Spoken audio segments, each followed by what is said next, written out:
What's going on, everybody? It's me, the PR. I am me, and I am here with Mr. Tommy, the man that's, I guess, had this idea and was like, "Yeah, I want to do something very special." Tommy, can you please let the people know your fun idea that you decided to share with the world? Because it's very interesting. Yeah, so the documentary is "I Love You, You Hate Me." It's premiering at Peacock October 12th, and the idea kind of came about is I saw this old 1993 news broadcast about people bashing Barney the dinosaur. You know, Barney the dinosaur, the iconic PBS character, and this University of Nebraska college kids were just beating up Barney, ripping him apart, throwing darts at him. And at the end, the newscaster was like, "Oh, that's the future of our country right there." And it's like, that's 1993. We're 20.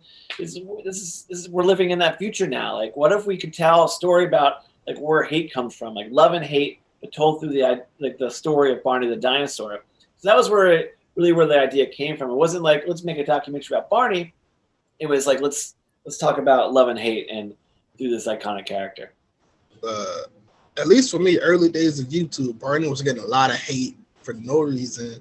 A lot Yeah. of these suspicious videos of anything.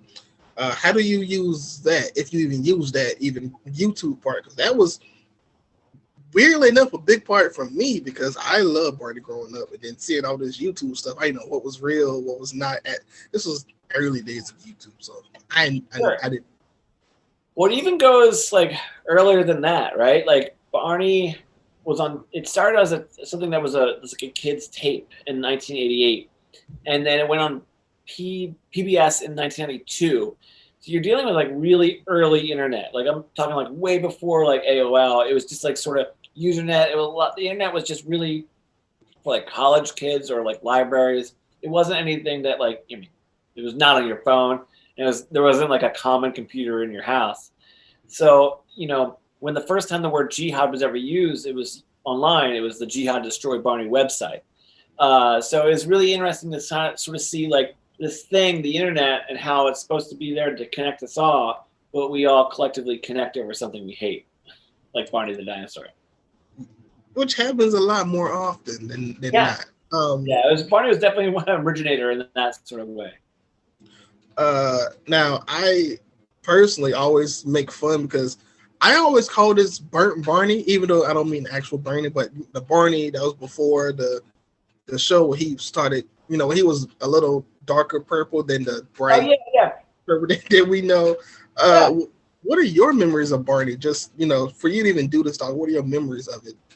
Yeah, I was too old for Barney. I was 10 years old when it came out on PBS, right? 88 when the tapes, I would have been 6. So like, my thing with Barney was I remember, me and my friends would make videos like, wanted to be like funny or, try to make like mad TV sketches. So my aunt made me a Barney suit where my friend Timmy would dress like Mr. Rogers and would beat me up in the Barney suit. So it was a lot of like just like jokingly Barney bashing and all sorts of stuff. And we use actually a couple of those clips in the docuseries. So that was interesting. But yeah, I mean, Barney was always too. I was too old for Barney, but I could appreciate what Barney was. I grew up loving Cookie Monster and like Scrooge McDuck, and like those sort of characters. So I have a respect for what that character was for people. Yes. Also, I, I've seen this clip many a times, and before this doc even came out, I personally, not gonna lie, I thought this video was kind of funny. The Barney dies at a parade, quote unquote, when Oh yeah, that's spread. crazy because like that was like such a like it was the wind. The wind was so crazy. So what you're explaining was Barney at the Macy's Day Parade, Yes. and like the big floats that they have, and it was so windy it caught like a light post and just ripped it. And so the Barney's just like broken up and like just going everywhere, and poor people are holding on to it like this. So yeah, that's a very funny clip that we were able to include. Yeah, it was like you never see that happen to Elmore, and it's just Barney for some reason, just Barney, just Right. somehow. There's a couple inappropriate pictures of some of those floats. I think there's like a Spider-Man's face in some other character's crotch. You know, like there's always some weird things with those air balloons. For you, who was the most surprising person maybe to get to be a part of this? I've seen Bill Nye, I've seen Steve from Blue's Clues. Who was one of the most surprising people? I mean, Steve from Blue's Clues and Bill Nye were amazing gets, and we fought so hard to make sure it happened, and I'm so happy to include them. But honestly, like the day we heard back from the guy who created the I Hate Barney Secret Society, we're like, yes, because like Steve, I could talk to his, his manager or his agent. Bill Nye, actually, Blair helped us get it. So it's kind of like people have the people, but like the guy who created the I Hate Barney Secret Society, he doesn't have management. He doesn't have an agent. He's somewhere in Florida living his life. So we were, a lot of like detective work and trying to find that sort of stuff. So we were very happy to hear back from him. That surprisingly is honestly a surprising answer to me. I thought you were going to say Bill Nye is the science guy. Oh my God! I mean, not discrediting any of them. I mean, like I remember, in like was it 7th grade science class? The teachers like would wheel in the TV, and like, all right, today now you're gonna watch Bill Nye, and we were like, Bill, I was like, you love that, and like, it still was a little too old for Steve from Blue's Clues, but God, dude, I knew who he was, and I've always just thought he was an amazing, cool, smart person. So it was definitely an honor to have both of them in the movie. But yeah, like it's always the silly things, like the I Hate Barney Secret Society guy, Or like, we interviewed the San Diego Chicken in the San Diego Chicken outfit. Like that was a weird thing to see a professional audio guy mic up a man in a chicken suit. So. Yes, but I can imagine if you're doing a doc about a person, I'm sure like the Wild West, I'm pretty sure they were going to be in there. So, right. That's why I said the Steves make it harder because, like, nobody would imagine Steve to be in a Barney doc. If it was Blue's Clues, then of course. Right. We wanted like that murderer's row of like kid show characters. At one point, like we did a Skype call with Tinky Winky.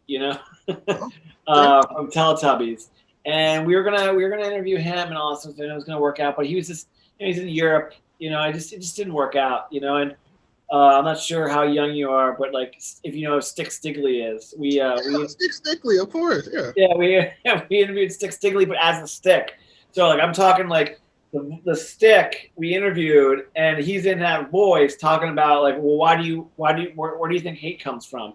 And he gives this amazing answer. But at the end of the day, because we interviewed him as a stick, it's like we don't own the copyright of that character. Like you can interview real people all the time.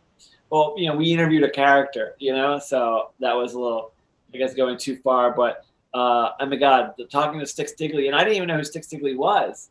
I had to look it up. I was like, oh, wait, I think I remember that, But to hear him as a stick talk about where hate comes from in an amazing answer. It was like, this is so much fun.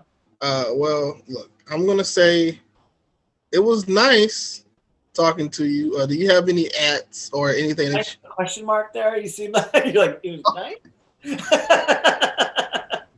No, sorry. I was looking at my notes and doing it. So I'm like making sure I hit all my points. I don't want to miss anything. I got to get you and also the project. So,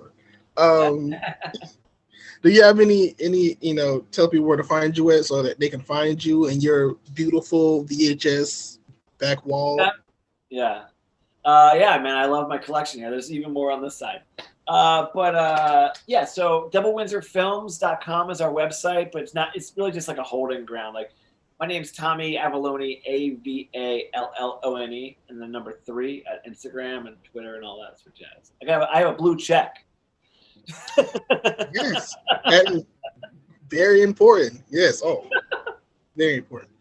Nice. And so guys, look, I would really suggest you guys watch this documentary because it's going to be a lot of interesting things. A lot of people when it first came out thought Barney, the actual character, was the one doing bad, but no, it's just about people hating Barney, not him doing anything wrong.